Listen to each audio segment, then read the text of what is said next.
In this exercise tutorial, I'm going to be showing you how to do an advanced exercise because we're going to be putting two exercises together, which is a wall sit and also a calf raise, but isometrically, and we're going to be doing this unilaterally. So there's a lot going on there, so let me describe what all of that means in plain English.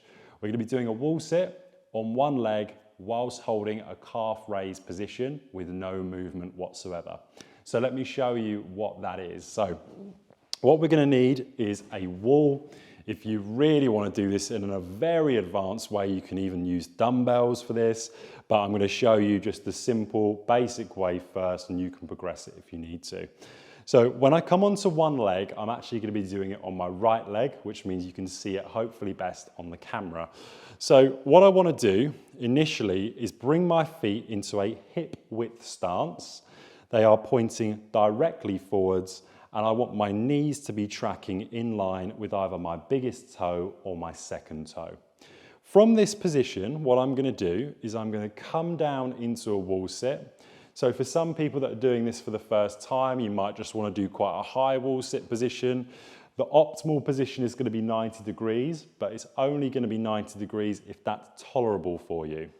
Once I come into my wall sit position, I'm then going to bring one foot off the floor, and I'm going to come up into a heel raise position and hold it there.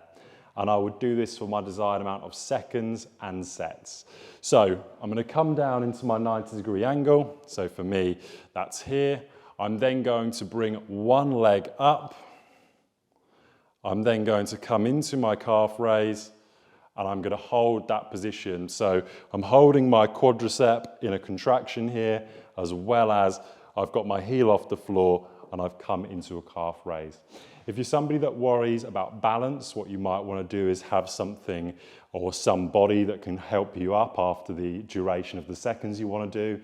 Otherwise, that is how to do a unilateral seated wall sit and also calf raise isometric at the same time.